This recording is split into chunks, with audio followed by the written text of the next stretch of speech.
El mecanismo de la mente consciente, por Ramusol. Tres zonas accesibles al hombre: interna, circundante y trascendente.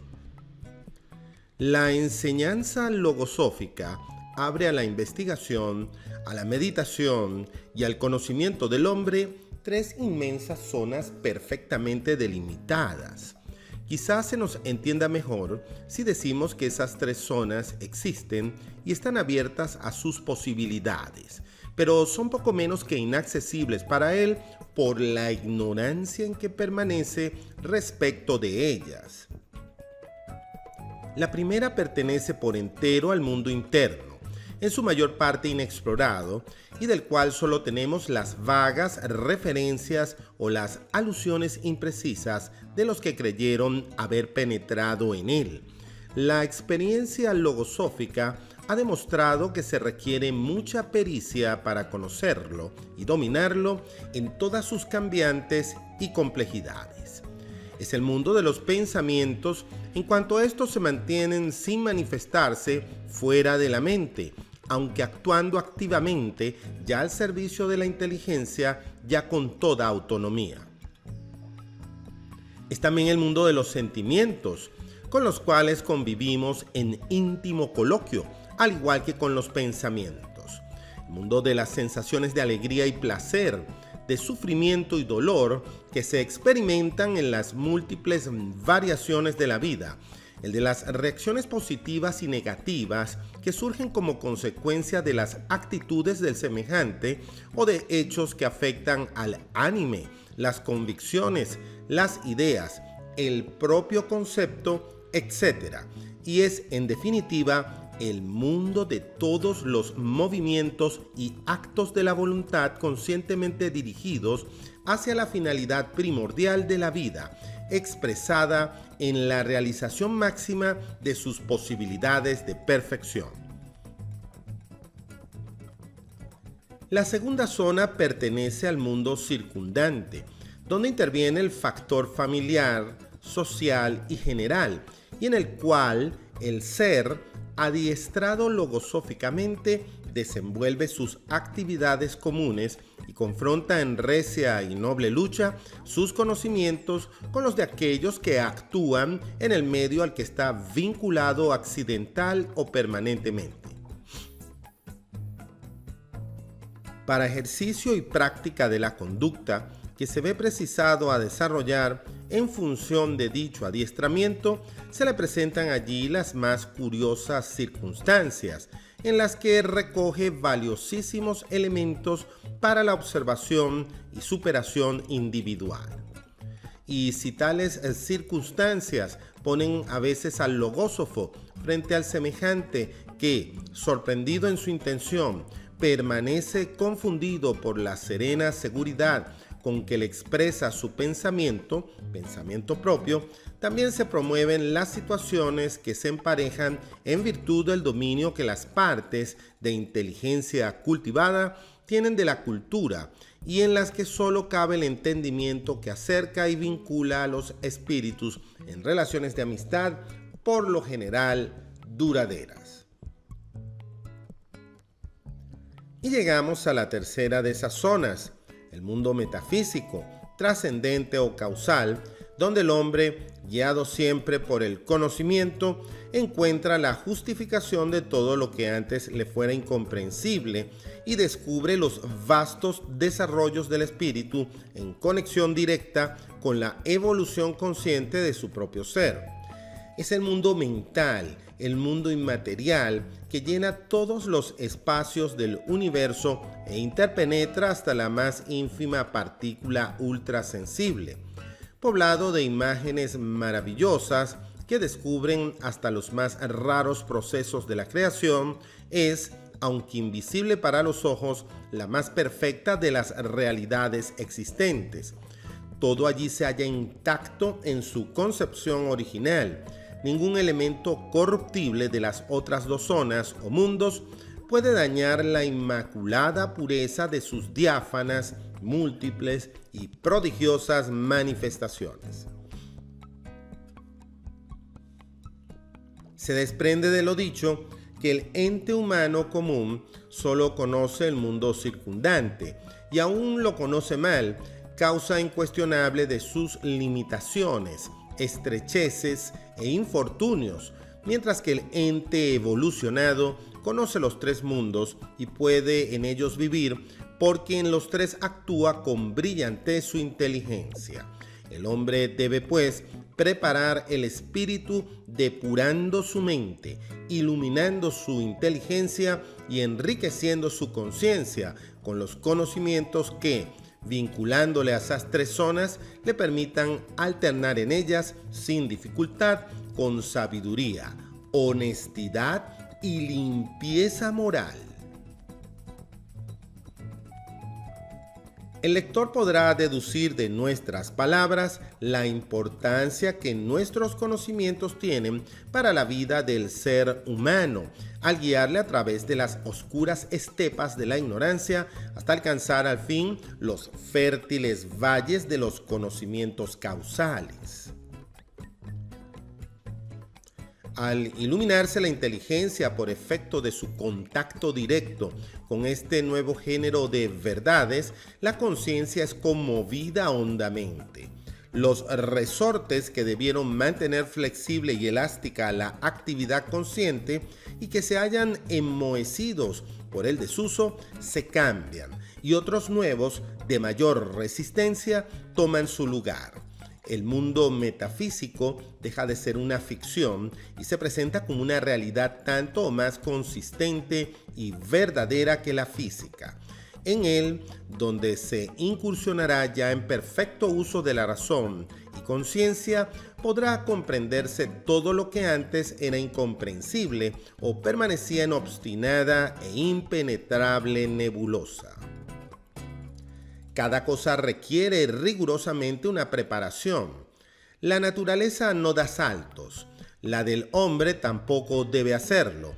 Alcanzar la conquista de lo ignoto es materia de un proceso de evolución conscientemente realizado, que permite obtener, en la medida que se vaya cumpliendo, las comprensiones y conocimientos necesarios para llevar adelante ese empeño.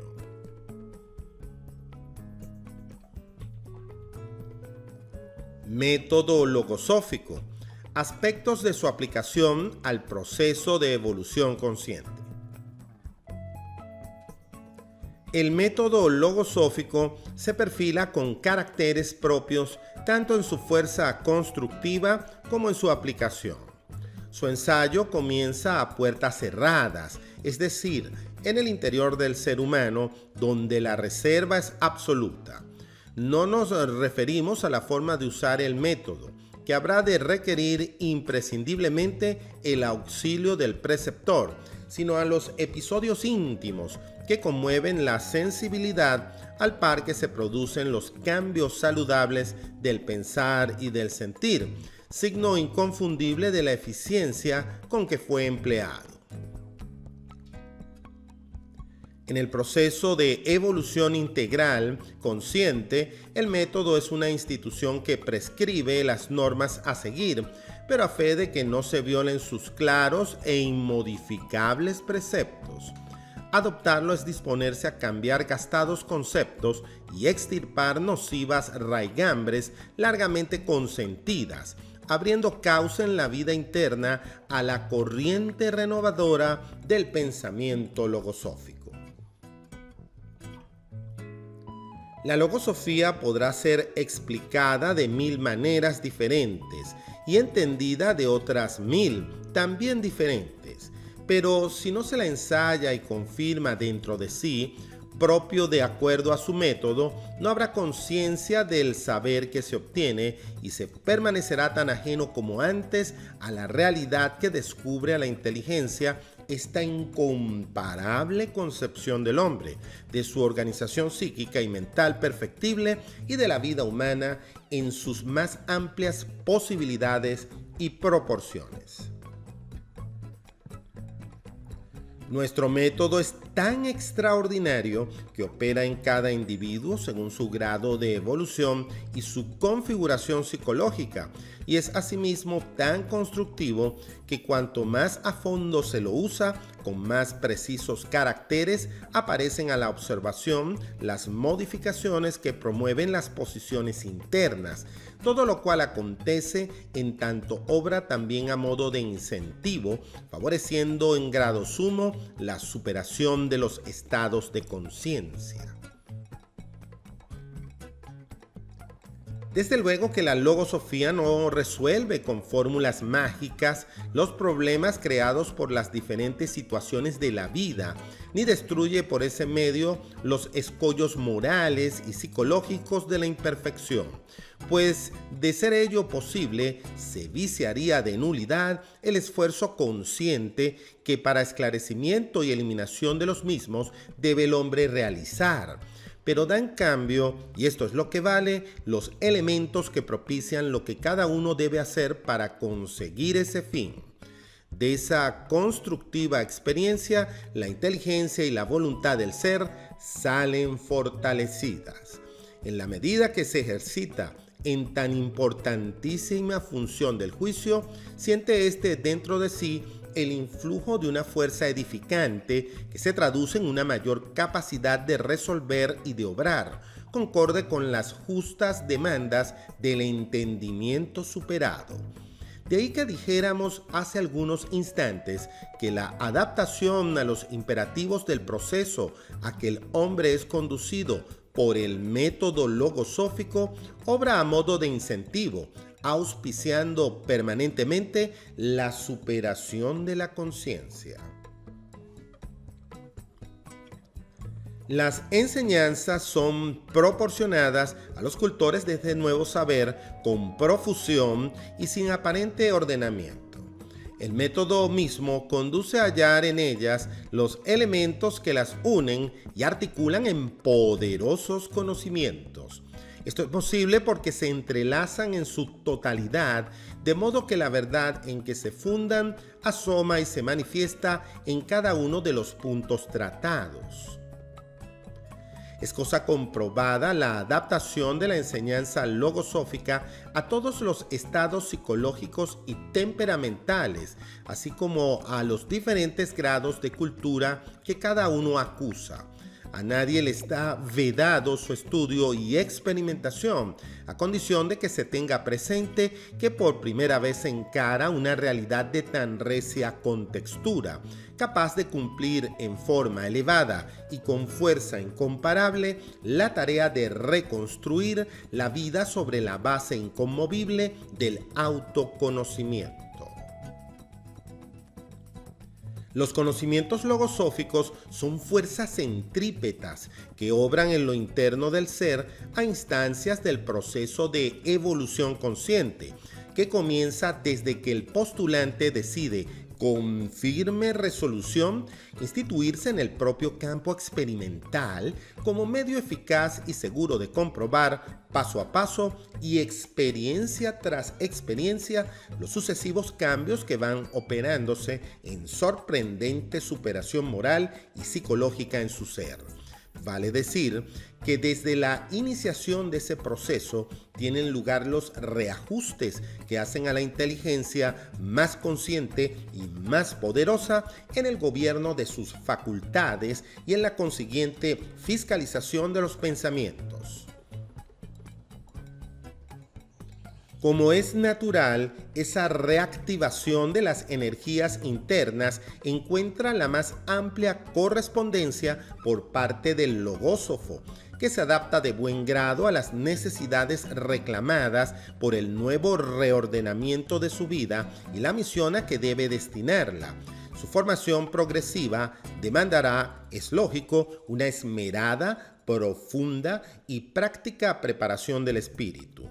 Es este el más serio y valioso de los trabajos que se puedan imaginar respecto del conocimiento de sí mismo. Previendo las contingencias del esfuerzo que debe ser realizado, la logosofía ha dispuesto a lo largo de todo el camino a recorrer una cadena de hermosísimos estímulos que alientan la vida extraordinariamente, lo cual ampara al ser propenso aún a las sugestiones de la novedad contra las ficciones, los espejismos y las seducciones del medio exterior. Al ahondar el hombre su investigación en el mundo de la concepción logosófica, advierte el contraste que los pensamientos muestran allí a su entendimiento.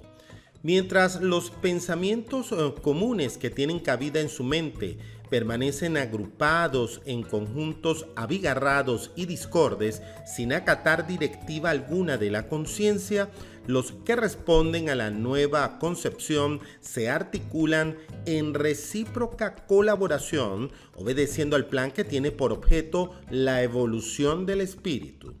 Esto suele dar lugar a recias contiendas mentales que, a fuerza de resolverse favorablemente, llevan al fin a los emocionantes momentos en que todos los actos, pensamientos y palabras estrechamente vinculados en la misma actividad aparecen convergiendo en recónditas aspiraciones de perfeccionamiento. La saludable limpieza realizada evitará en lo sucesivo caer en estados críticos de desorientación, desesperanza, etc. Los pensamientos son, para la logosofía, los agentes esenciales de la existencia humana. Superados, se convierten en verdaderas potencias del espíritu. Teniendo de ello conciencia, no peligrará jamás el equilibrio ni la estabilidad psicológica del individuo, que, defendido de los desagradables enredos propios de los estados mentales inferiores, sabrá también esgrimir mejor sus defensas contra el complicado juego de los pensamientos que pueblan los ambientes en los cuales alterna, sin temer los peligrosos enlaces con las ideas falaces y los pensamientos del vulgo. Enfoquemos ahora el complejo psicológico del ser humano, aún ajeno a las reformas que el proceso de evolución consciente puede operar en él. Ese complejo se caracteriza por una serie de conflictos internos que nadie ha sabido explicar. La lucha del hombre en tales condiciones se refleja en las hondas preocupaciones que a menudo lo embargan. Desde los días de la infancia hasta los de su vejez, se debate en un mar de contradicciones, sin saber a ciencia cierta dónde está lo verdadero y dónde está lo falso. La vida es para él un perpetuo interrogante, y si cesa en la búsqueda de conocimientos, se sumerge en la penumbra, ligándose a la vida vegetal por la inmovilidad de sus facultades, o mejor todavía, de su entendimiento superior, cuando no a la vida animal por la semejanza que alcanza con esa especie en cuanto a la indolencia, la indiferencia o el parasitismo de sus funciones mentales. Una gran porción de estos seres, aun cuando no saben con certeza hacia dónde dirigir sus pasos, sienten dentro de sí una inquietud que les impele a prosperar en los órdenes conocidos de la vida. Encausan en principio sus miras hacia el logro de situaciones holgadas en la faz económica y social, siendo escasísimo el número de los que, vislumbrando o intuyendo posibilidades mayores para su entendimiento, elevan con tal criterio sus aspiraciones en busca de otros destinos. Observándolos, vemos también que su mecanismo mental está regulado para el desarrollo de un número determinado de actividades, precisamente las que colman sus necesidades habituales. Es innegable que existe en ellos una limitación, una rutina dentro de la cual acostumbran organizar la vida.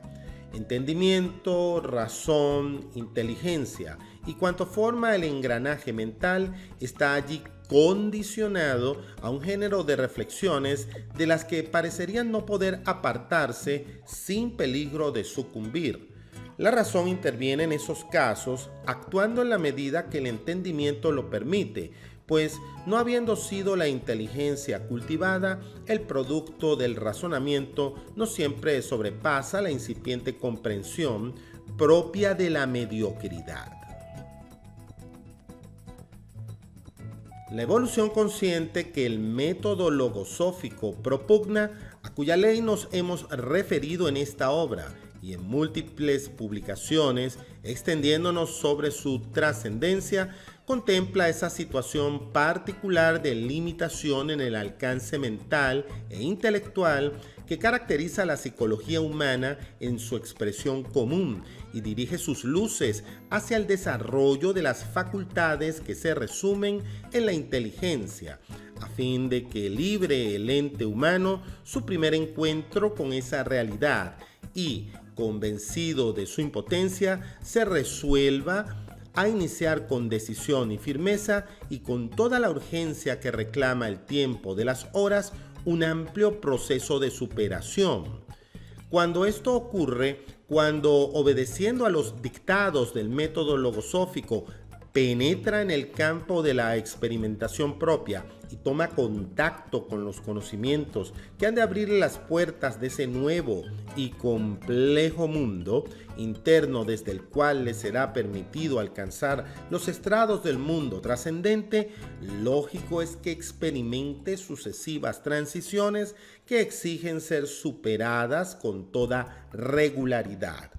Queremos significar que al tiempo que el campo mental se ensancha y la inteligencia se ilumina, alumbrada por el potente fulgor de verdades que se ignoraban, todo debe cambiar para el hombre y muy especialmente su vida misma.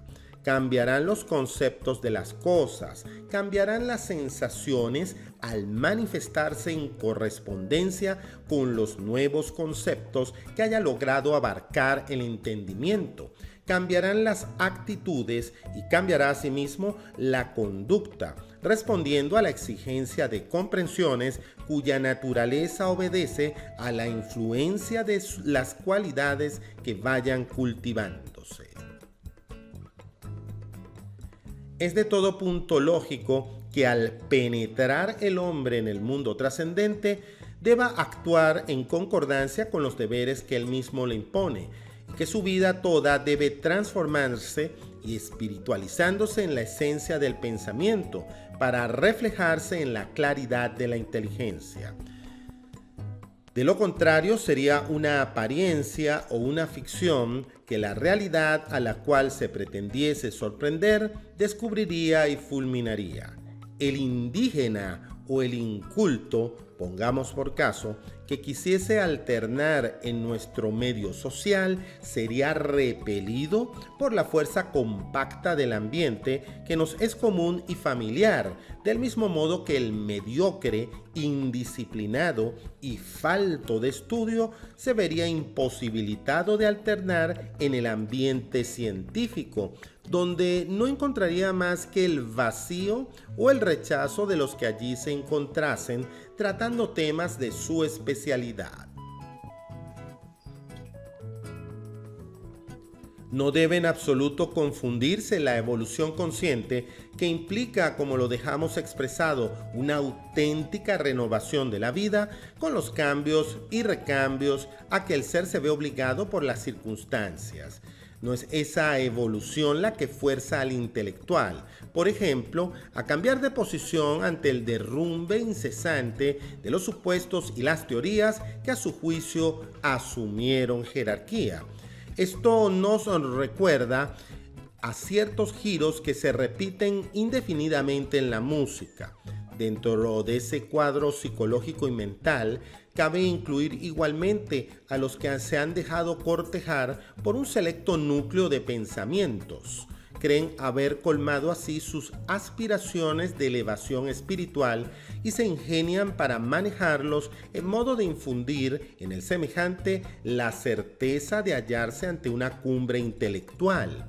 Con ellos, que han cerrado las puertas de sus doradas mansiones, no podrá comunicarse la fuerza creadora y renovadora de la concepción logosófica. Nos sentimos, a pesar de todo, inmensamente compensados por los que se allegan sin recelos de ninguna especie a la fuente logosófica en busca de las sabias enseñanzas que fluyen de ella. No en vano esta nueva concepción de la vida y del universo va conquistando día tras día la simpatía y la adhesión de grandes y pequeños, de la juventud, que tanto necesita de estos conocimientos, de los niños, de los hombres reposados, de los que cumplen las más variadas actividades en el orden físico y común, y del profesional y del obrero. La evolución consciente es de extraordinaria importancia para la vida del hombre y requiere, para ser realizada sin mayores entorpecimientos, una constante vigilancia de sí mismo y una consagración, casi diríamos plena, a cuanto incumbe al desarrollo de las facultades de la inteligencia y a la capacitación gradual de las potencias internas. En ese proceso, que debe abarcar por entero la existencia si se aspira a culminar en progresivas etapas de realización consciente, acontecen determinados hechos que se deben conocer y tener muy presentes para no malograr esfuerzos estimales, afanes nobles y anhelos de la más alta valía y consideración. Quien penetra en el campo de la realización interna, vale decir, de la evolución consciente o superación integral, ha de encontrarse en más de una ocasión en el siguiente caso. Mientras experimenta y confirma mediante esa experimentación el valor inestimable de ciertos conocimientos o enseñanzas que le benefician y estimulan en alto grado, mientras capta o percibe por la sensibilidad verdades de extraordinario alcance para sus posibilidades, la razón suele no explicárselo y a veces hasta se obstina en negarlo, ya no por haber sido ella el conducto por donde pasaron esas percepciones a lo interno, ya por no atinar a resolver por qué tales hechos se produjeron de ese modo, en tanto ella, que se supone rectora de los actos, de la voluntad y del juicio, permanecía casi ajena a lo acontecido en la intimidad de la vida del ser.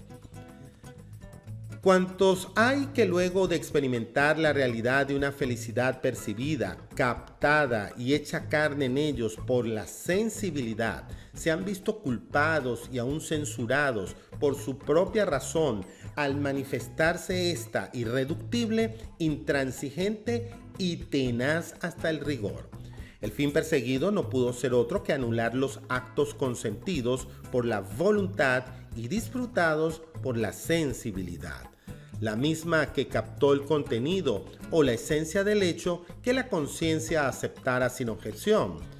¿Por qué esta contradicción en las funciones esenciales del mecanismo psicológico humano?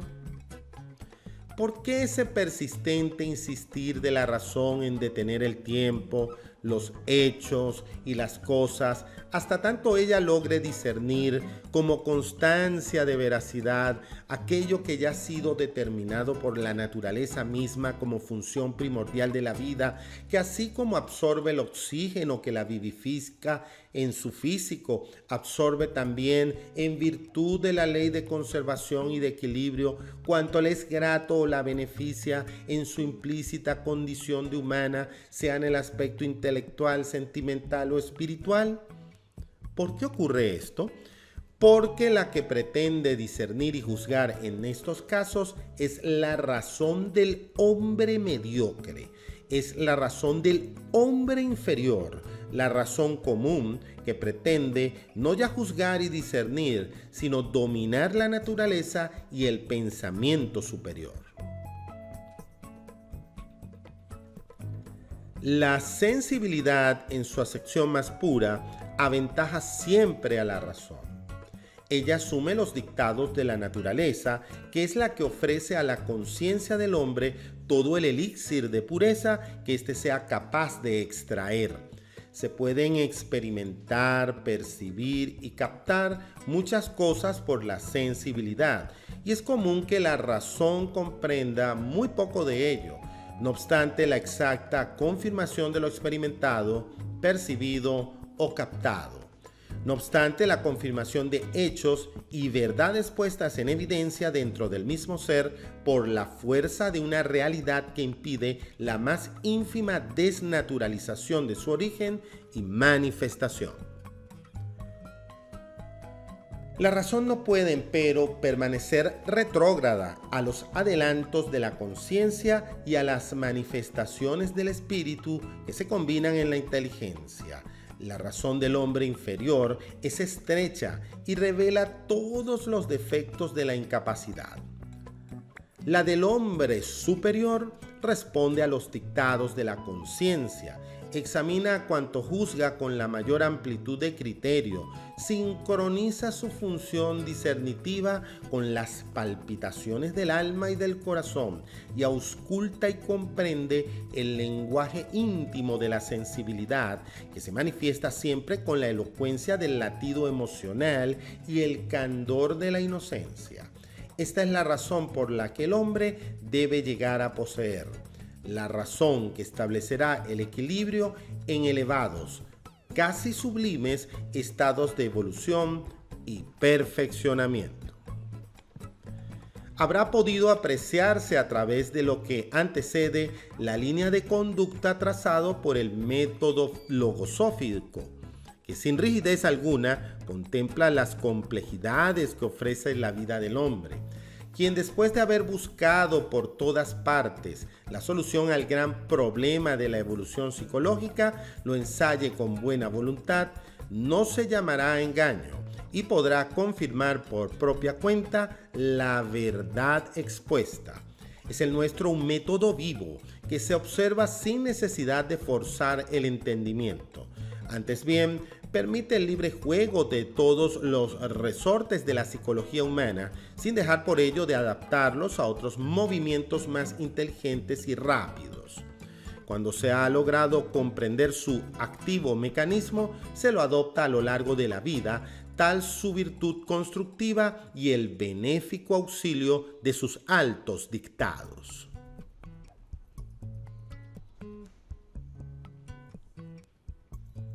Sistema mental. Las dos mentes. Intervención del espíritu en el funcionamiento y uso del sistema mental. Actividad combinada de las facultades de la inteligencia.